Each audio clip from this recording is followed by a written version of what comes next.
lagi di podcast Sik Asik. Kali ini aku bakal ngundang narasumber yang ngasih informasi penting buat kalian, terutama buat anak-anak mahasiswa yang presentasinya itu masih grogi, masih nggak pede, gitu-gitu aja. Dan kalian wajib nonton podcast ini sampai akhir. Oke teman-teman, kali ini aku sudah bareng nih sama Pak Vicky. Perkenalkan dia siapa Pak namanya? Nama saya pendeknya, Panjangnya? Iya. panjangnya Vicky, pendeknya Vicky Saputra. Nah, Pak Vicky ini termasuk salah satu guru di sekolah SMA Kesatrian 2 Semarang. Dia juga pelatih di sekolahannya juga dan pelatih juga di Venus Angel Semarang. Nah, kali ini aku mau tanya-tanya nih Pak. Ya. Kan Pak Vicky sebagai guru, sebelum jadi guru kan pastinya jadi mahasiswa dulu nih, ngadepin dosen, teman-teman. Nah, aku mau tanya nih Pak, tips gimana sih cara ngadepin grogi saat presentasi itu? Oke, grogi dari kata G tulisannya GROGI, grogi kan. Grogi itu sebenarnya dialami banyak orang sih, tidak hanya di presentasi. Ketemu mantan juga grogi, ketemu calon pasangan juga grogi, semuanya grogi. Tapi memang sih kalau mau presentasi, apalagi orang yang baru baru banget biasanya pasti saya mau ngapain, saya harus bagaimana, terus saya nanti bisa apa enggak, itu nanti balik ke diri kita gitu. Jadi sebenarnya dari diri kita dulu, mental itu dibangun dari keberanian. Beratnya kalau kita tidak berani ya sama aja, sebaik apapun persiapan kita, sebaik apapun mindset kita buat untuk presentasi, pada saat sudah di depan pasti akan down lah, akan drop. Itu sama semuanya. Kayak saya pun dulu waktu kuliah di S1, karena saya juga sudah menyelesaikan S2, sama di S1 apa yang harus saya lakukan, apa yang saya harus lakukan, apa yang akan terjadi, dan apa yang harus diselesaikan. Itu biasanya faktor apa aja sih yang buat aduh grogi nih, mau presentasi bingung nih, apa sih Pak? Pengalaman public speaking, sama yang pasti dua itu dulu, pengalaman sama public speaking. Semakin pengalaman kalian berinteraksi dengan orang bagus, otomatis kamu mau berbincang dengan siapapun, mau menghadapi siapapun, fine. Tapi kan biasanya kalau kita ketemu sama saling pribadi nih udah biasa aja. Tapi nanti kalau udah ketemu banyak orang, apalagi di depan kelas kan teman-teman banyak, audiensnya banyak, itu gimana cara ngadepinnya Pak? Anggap aja semuanya sama, mereka juga belum tentu sebisa kita, atau mereka pun juga belum tentu sehebat kita. Jadi sesuai keinginan kamu, sesuai sesuai apa yang kamu punya, keluarkan aja, nggak usah takut. Ibaratnya anggap aja semuanya itu, menurut saya tidak ada orang pas waktu kamu menghadapi situasi seperti itu, tidak ada orang kamu bicara lost doll, ibaratnya seperti itu, kayak lagunya itu. Siapa ya itu ya? Lagu teman saya. Biasanya persiapan apa aja yang disiapkan sebelum presentasi nih? Yang pasti satu, tema sesuai dengan apa yang diinginkan. Terus kedua, konten, tema sama konten harus bagus. Yang selanjutnya adalah mental.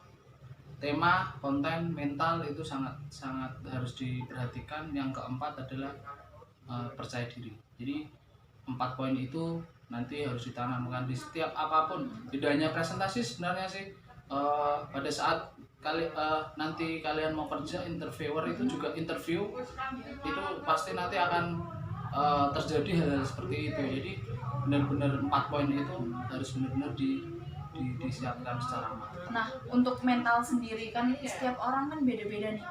Dari Pak Vicky sendiri untuk mempersiapkan mental biar kuat itu apa Pak?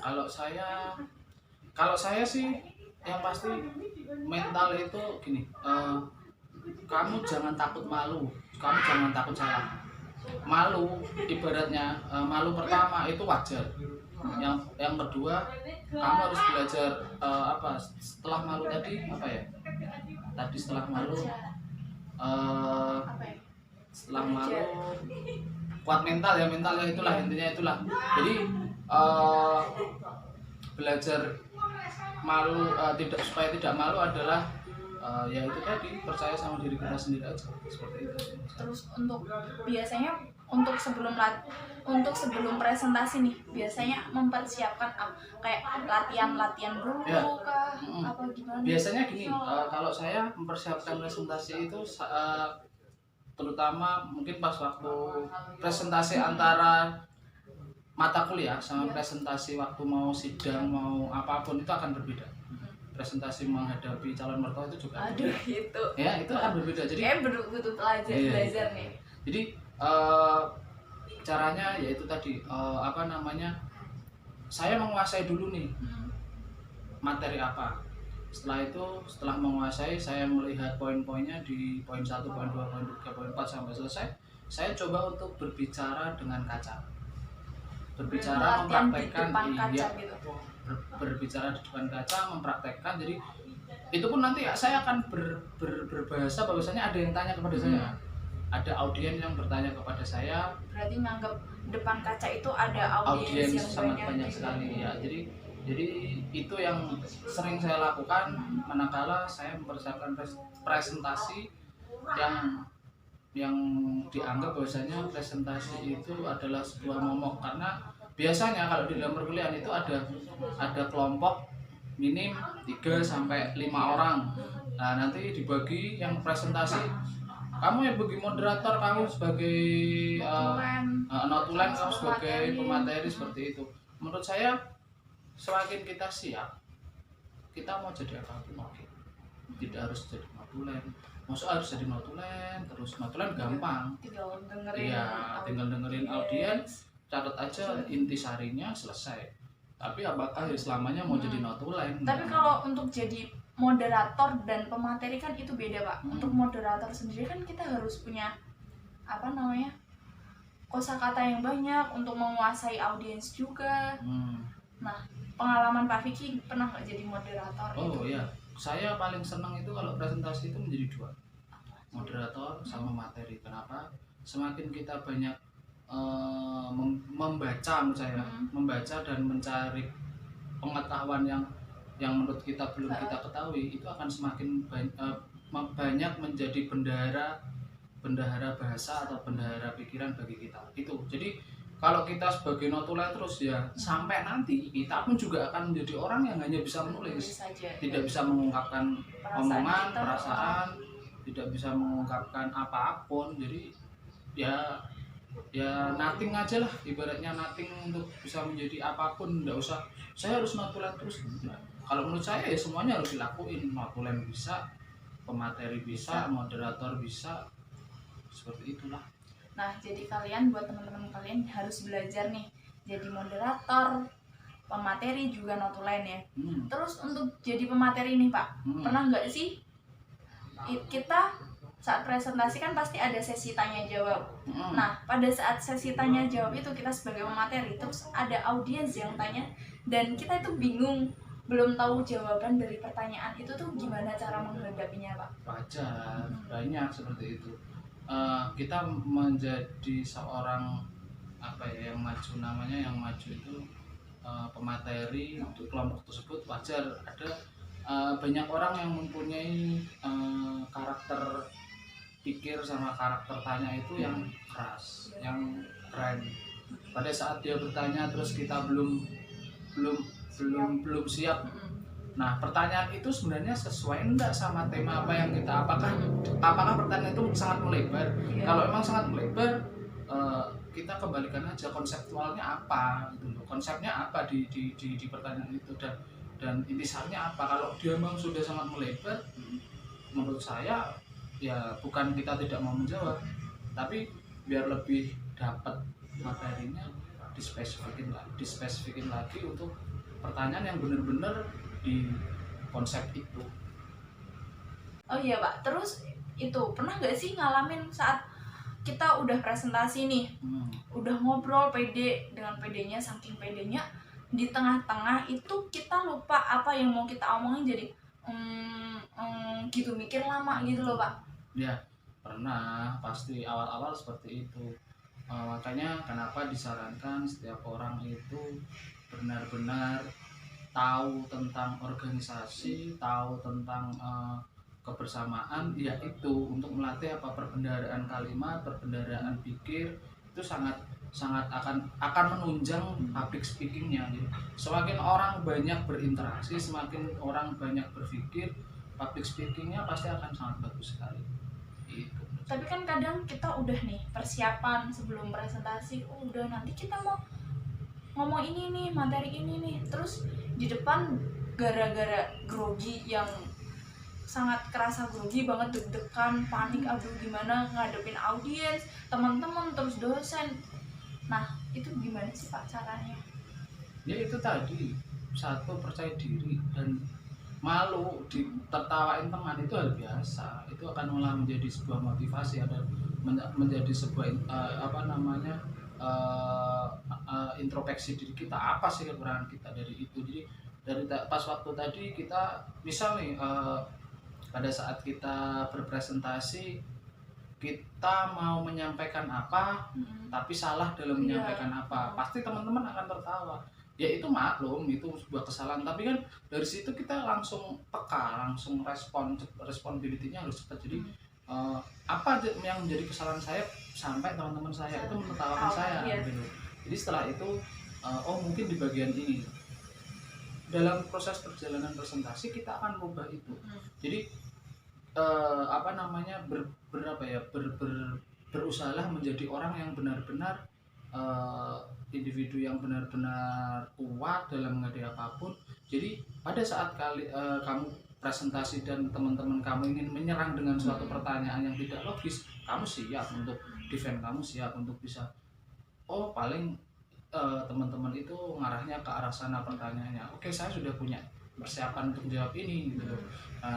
Dan si penjawab pemateri pun itu kan juga akan berkonsentrasi dengan kelompok untuk bisa menjawab bersama. Misal yang ditanyakan di poin ini tentang ini, oke, saya bisa menjawab di sini, mungkin nanti kelompok lain pun juga teman kelompok lain pun juga akan bisa membantu menambahi atau memperkuat argumen kamu, seperti itu.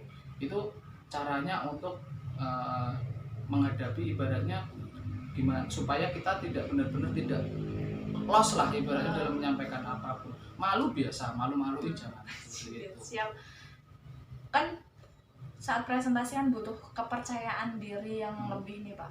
Gimana cara nimbulinnya biar percaya diri gitu, walaupun kadang ada orang yang tidak menguasai materi tapi dia tetap percaya gitu loh Pak, percaya diri di depan orang banyak gitu. Satu, pada saat kamu mau presentasi, kamu harus benar-benar memahami tema itu dulu, gitu ya.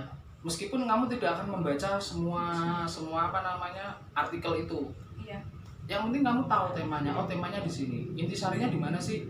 Biasanya intisari itu di pendahuluan itu di bagian apa sih? Nah, intisari itu pasti akan di bagian tengah. Nah di situ makna dari itulah nanti setelah itu telah disampaikan dan pertanyaan pasti akan ngarahnya di intisari itu. Dari intisari itu nanti kamu dapat memori yang sangat banyak. Oh bagaimana caranya saya benar-benar menangkap, terus baru setelah menangkap membuat dan menyampaikan kembali, meramu dan menyampaikan kembali ke teman-teman, seperti itu. Jadi menurut saya balik lagi ke gitu, diri kita lah buat presentasi yang baik, yang benar. Pasti setiap orang itu presentasi tidak akan pernah sempurna. Dosen pun sekelas dosen, entah itu dosen S2 atau S3, belum tentu presentasi itu benar-benar dia itu punya kualitas yang baik. Jadi gimana caranya ngadepin audiens biar tertarik dengan materi presentasi kita? Ada cara-cara tersendiri nggak sih Pak, misal buat audiens tertarik gitu? Banyak sebenarnya strategi itu, asal pada saat kita menyampaikan presentasi, satu, jangan terlalu berbelit-belit, terlalu panjang kali lebar kali tinggi, akhirnya audiens tidak tidak apa tidak respon, terlalu lama, tidak pada intinya. Itu satu. Yang kedua, eh, pada saat menyampaikan kita jangan terlalu seperti formal banget, terlalu formal banget. Jadi kayak dosen yang mohon maaf, dosen yang benar-benar biasanya dosen killer, malah bukan killer, dosen yang sudah senior itu rata-rata menyampaikannya itu panjang kali lebar kali tinggi, tapi bikin mahasiswa ngantuk, malas dengerin. Terus mungkin sedikit tambahan humoris dalam penyampaian, agak kalimat-kalimatnya dibikin kalimat yang agak sedikit parno mungkin dalam penyampaian. Terus yang satu lagi, mimik wajah kita, jadi inner beauty kita itu jangan kaku, tegang. Berarti kita harus berpenampilan yang menarik dulu nih, itu harus menarik audiens. Jadi penampilan itu penting. Jadi dari public speaking kita benar-benar harus apa ya, menjual lah. Masa presentasi sambil ngunyah permen karet itu kan ya enggak logis, selek nanti malahan modar malah. Terus di tengah-tengah presentasi gitu, ketika audiens udah mulai gak fokus lagi apa-apa, jadi kita harus menarik audiens biar fokus dengan mendengarkan materi kita. Berarti kita harus seling-selingin saat presentasi dengan humor gitu ya Pak? Iya betul. Jadi contoh nih, mungkin di dalam perkuliahan ada batasan waktu presentasi. Jadi presentasi kalau di kuliah itu kan misal ada 3 SKS 2 kelompok, ya, 1,5 SKS 1,5 SKS dibagi per 2 kelompok kan. Nah harus paham nih, kita harus mempunyai schedule tentang presentasi itu dalam hal pembukaan berapa menit, dalam hal pengenalan berapa menit, setelah itu dalam hal menyampaikan materi berapa menit. Itu juga harus ditata, jadi supaya tidak misal terlalu banyak di pembukaan mungkin, terlalu itu nanti tidak akan kena itu inti materinya, tidak akan kena. Jadi semuanya harus balance lah, harus seimbang, mana yang harus bisa disampaikan lebih ringkas disampaikan, mana yang bisa supaya untuk menarik suatu perhatian teman satu kelas dalam presentasi, itu pun juga harus dirancang. Berarti manajemen waktu pun buat saat presentasi itu juga penting ya teman-teman. Jadi betul. Kita harus bisa memanage waktu biar waktu kita grogi pun waktu itu tuh nggak terbuang sia-sia gitu ya Pak. Ya grogi wajar, tapi kan ibaratnya dari grogi itu kita harus belajar apa yang harus kita persiapkan supaya kita tidak menjadi grogi selamanya gitu loh. Karena itu akan berpengaruh loh, yakin akan berpengaruh ke hal apapun. Pada saat kamu kerja itu tidak akan menjadi sebuah kepercayaan diri menghadapi siapapun, padahal dunia kerja itu lebih kejam daripada dunia perkuliahan. Itu dengarkan teman-teman. Jadi apa ya Pak, pengalaman Pak Vicky dari kan Pak Vicky guru, mahasiswa juga, terus pelatih juga. Nah, perbedaan apa sih yang didapatkan Pak Vicky saat ngobrol atau presentasi di depan audiens yang berbeda-beda gitu? Ya itu pertanyaan menarik gitu. Karena gini, saya sering sekali presentasi dimanapun. Dengan anak SD pernah, dengan anak SMP pernah, dengan anak SMA pernah, dengan mahasiswa pernah, dengan setingkat guru, dosen sering. Ya. Nah, kita di setiap tempat itu harus mempunyai teknik sendiri-sendiri dalam menyampaikan. Terus apa ya, inner beauty tubuh kita, terus mimik wajah kita. Masa kita berbicara dengan anak SD kita menakut-nakuti ya. Pasti mereka akan lari. Udah langsung ciut, Udah pasti nggak tertarik lah. saya tidak mau dengan orang ini pasti itu. Dengan anak SMP apa sih yang digemari anak SMP pada saat itu? Ya, jadi misal anak SMP gemar tentang mungkin kalau di SMP itu cinta monyet. Nah nanti diselimurkan misal penyampaian materi, ada suatu hal yang menyinggung tentang remaja awal, karena kan SMP remaja awal itu tentang cinta monyet, disinggung aja enggak apa-apa, dibikin kayak humor gitu. Nah nanti pada waktu dengan anak SMA kalau anak SMA itu rata-rata pada saat itu sudah tidak cinta monyet, dia banyakkan bucin gitu. Ya bisa dikatakan bucin lah ya. Nah itu juga diselimurkan aja ya, kayak banyak lah, kayak kalau saya sering melihat itu kayak siapa ya, yang sangat spesialis dalam hal-hal penyampaian materi itu kayak yang dulu itu siapa itu yang Mario Teguh itu juga.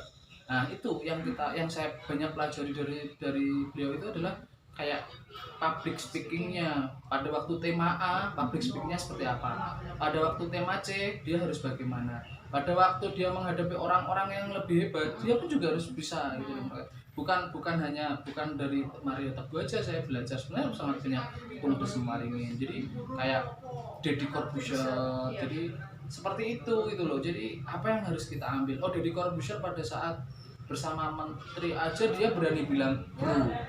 Mungkin kita kalau dengan menteri bilang bro selesai. Tapi kenapa Deddy bisa lah gitu? Mungkin kan Deddy main di tingkat psikis pertanyaannya yang bisa membuka najwa Shihab itu keren. Makanya saya senang untuk selalu menikmati pembicaraan mereka, itu sangat senang sekali dan banyak pembelajaran. Itu yang menjadi perbendaharaan public speaking saya itu dari mereka itu.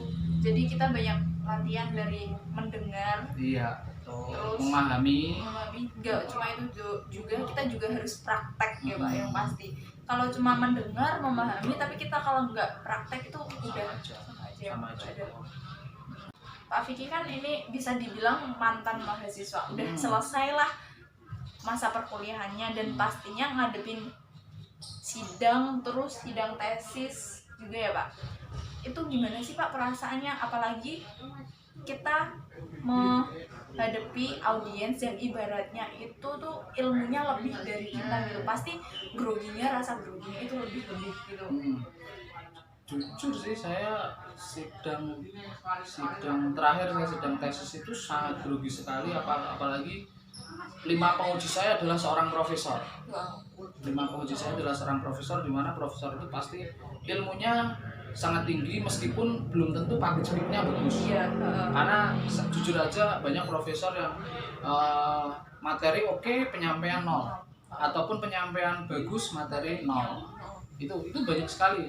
Cara saya gini aja, karakter saya munculkan. Saya orangnya biasanya kalau dengan dosen seringnya, mohon maaf ini bukan contoh yang baik, saya biasa celelean gitu, tapi dalam hal yang wajar, positif, ibaratnya sering guyonan.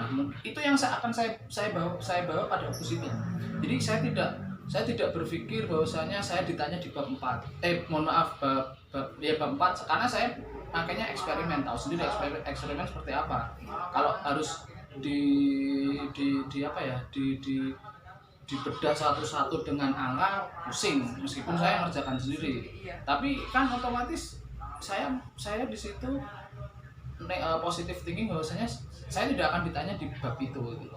Makanya saya dalam proses penyampaian ya dengan karakter saya sendiri.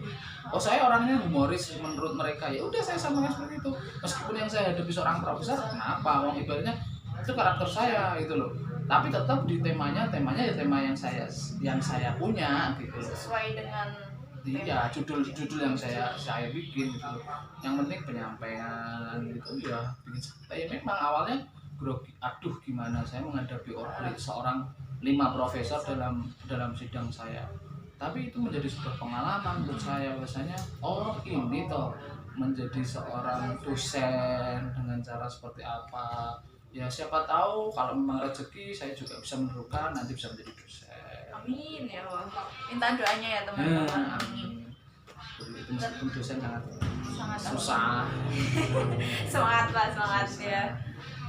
Terus pernah nggak sih Pak pengalaman bisa dibilang pengalaman berupa presentasi, hal yang memalukan apa itu Ada, presentasi? ada. Apa Itu yang pada paling waktu diingat, Pak? kuliah S2. Karena mungkin saya di S1 itu tentang dunia digital itu belum begitu booming dan saya tidak mempelajari, tidak mengikuti secara seksama. Pada saat saya sudah kuliah S2 di awal saya coba presentasi dengan cara saya yang dulu itu ditertawakan sama dosen saya. Padahal dia lebih sepuh, dia seorang profesor lebih sepuh. Pernah dikatain presentasi kamu, artikel kamu ini kalau dijual mungkin yang bisa membaca hanya anak SD. Kok bisa Pak seperti itu? Iya itu karena sekarang anak SD aja udah pinter gadget. Ya. Terus dunia digital sudah merajalela. Masa presentasi kamu hanya seperti ini? Itu yang menjadi tolak ukur saya. Berarti saya harus benar-benar paham, harus benar-benar tahu, harus benar-benar belajar tentang digital. Karena Jadi motivasi. iya, presentasi itu tidak hanya tentang PowerPoint, terus Word dikasih lembaran ke teman-teman yang lain. Itu sekarang udah nggak zaman. Iya. Udah nggak zaman. Sekarang udah bisa pakai apa ya yang paling baru itu pakai Photon itu, pakai itu kayak gambar bergerak. Itu menyampaikannya akan lebih simple, detail dan sangat mudah dipahami. Dan pastinya itu menarik Oh buat ya karena audiens. ya makanya saya ditertawakan sama dosen saya itu kan ini itu anak SD itu tertawa melihat presentasi kamu dan melihat tema kamu seperti ini dengan apa yang background apa.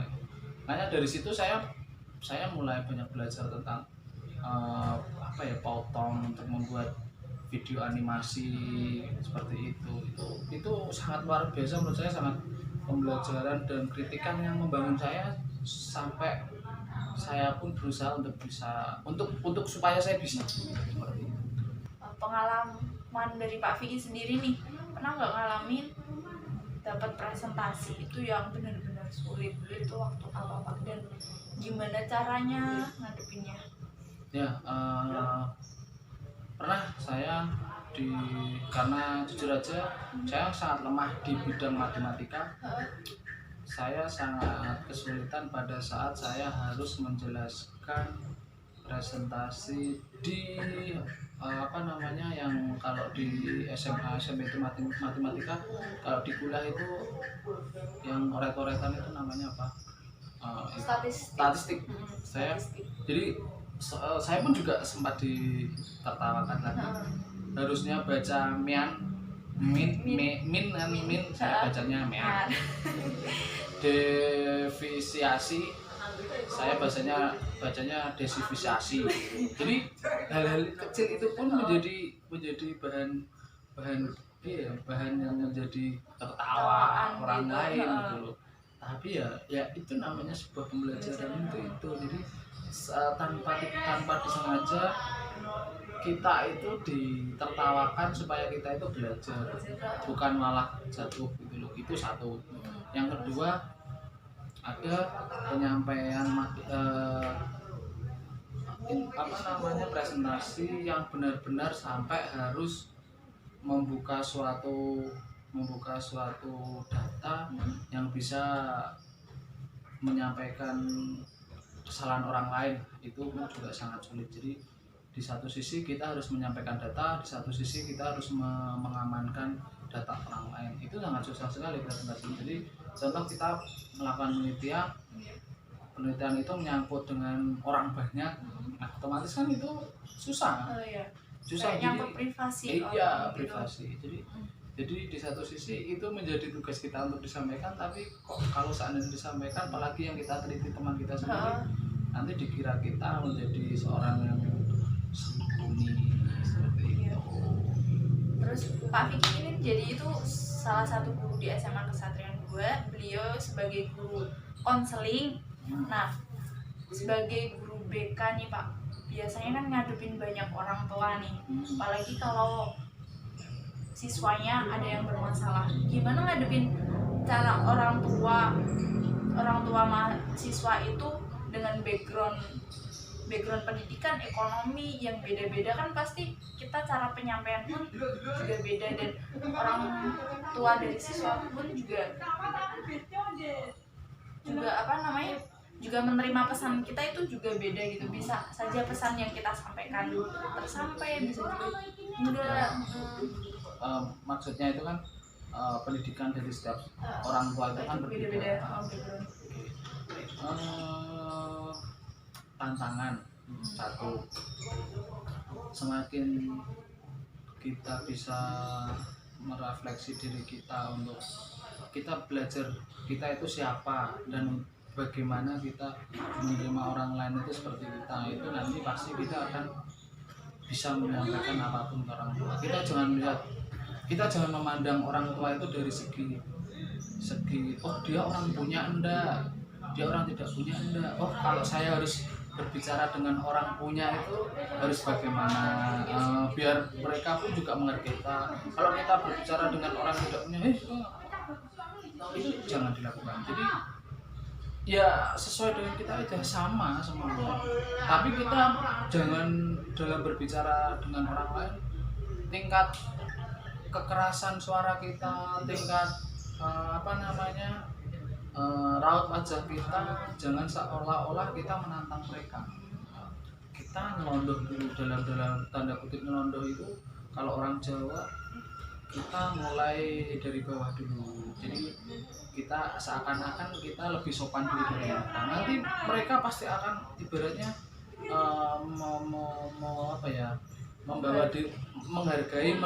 membawa dirinya, ih ini orang kok aneh banget ya, halus banget ya, sopan banget ya. Kalau seandainya saya ngegas, saya malu sendiri. Itu kan penerapan itu bisa dilakukan di kalangan apapun sebenarnya. Bukan kita merendahkan diri kita, enggak, tapi kita mengeluarkan karakter kita gitu loh. Orang sopan itu pasti insya Allah sekarang saat zaman sekarang kalau orang sopan masih sangat dihargai, sangat dibanding orang yang sak penake dhewe itu malah banyak dirasani. Menurut saya seperti itu sih. Ndak kita harus mempertontonkan, saya mau berbicara dengan orang keren nih, orang pejabat nih, saya harus bagaimana, enggak seperti itu. Jadi terus untuk pengalaman Pak Vicky sendiri, pertama banget pengalaman Pak Vicky jadi seorang guru, ada gak sih Pak kerasa grogi gitu pertama diterima jadi guru ngajar gitu di depan siswa-siswa gitu? Karena saya tipikal orang yang senang berkumpul dari SMP dulu. Saya teman saya banyak sekali. Saya menurut orang lain ya, bukan pendapat, menurut saya. Menurut orang lain itu saya itu orangnya humble, bisa bertempat dimanapun, bisa berkomunikasi dengan siapapun, itu menurut orang lain. Dan saya sudah sangat sering ikut organisasi di SMP, dari SMP sampai sekarang pun, sampai sudah tidak kuliah, sudah sampai kerja, saya masih sangat ikut organisasi, yang dimana organisasi itu membawa saya menemui interaksi dengan berbagai orang, interaksi untuk mencari sebuah relasi. Itu yang membuat saya lebih tidak menjadi sebuah grogi pada saat menghadapi apapun, apalagi menghadapi, mohon maaf, anak-anak SMA. Karena dari awal tadi saya sudah bilang, pertama, kalau kamu pengen menjadi orang yang diterima, ya kamu harus tahu. Misal kamu berbicara dengan anak SD, SMP, SMA, mahasiswa ataupun guru dan pejabat lain, harus tahu tempatnya, itu pasti akan diterima dengan cepat.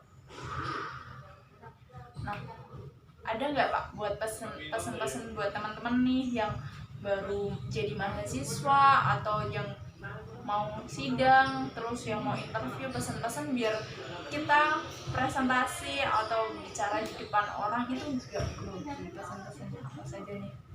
Pesannya banyak. Kalau saya utarakan semua tidak akan cukup 1 hari semalam. Saking banyaknya banget nih, kayaknya harus dibuat buku nih Pak. Iya, wajib itu. Karena durasinya cuma sedikit. Mungkin pada saat kita mau bekerja ya, mohon maaf, mau presentasi ya, mau presentasi yang pasti satu, sesuaikan kemampuan kita dengan tema yang akan disampaikan ya. Terus percaya diri dengan apa yang kita punya. Selalu belajar. Kalau saya selalu baca artikel, entah artikel dari apapun ya, dari koran, dari jurnal, dari apa ya, berita. Saya sangat sering, saya iseng-iseng misal lagi suntuk gitu pasti akan saya baca, buka CNN, detik.com, saya akan baca apa sih berita hari ini itu up to date gitu iya, dengan keadaan. Itu nanti pasti akan membawa kita dalam sebuah presentasi yang benar-benar berkesan gitu. Jadi dan pastinya tuh presentasi sekarang tuh pasti ngambil masalah itu tuh yang tentang yang lagi update gitu. Nah itu kalau presentasi. Kalau sidang kita bawa dengan karakter kita. Sidang nggak usah ibaratnya saya harus lebih keren, saya harus lebih tegas, saya harus lebih bermartabat pada saat saya sidang. Kalau itu kalian lakukan, otomatis karakter kalian tidak akan benar-benar keluar sesuai dengan diri ya, pasti akan menjadi suatu hambatan pada saat mengenai dosen. Itu kalau sidang. Kalau pada waktu mau interview, saya sering ikut interview ya, dari pekerjaan, dari apapun saya. Satu, jangan menyombongkan diri kita bahwasanya kita itu paling hebat dari orang lain. Jadi saya lulusan UGM nih, Gajah Mada, saya lulusan Diponegoro nih, dan saya hanya lulusan kampus swasta.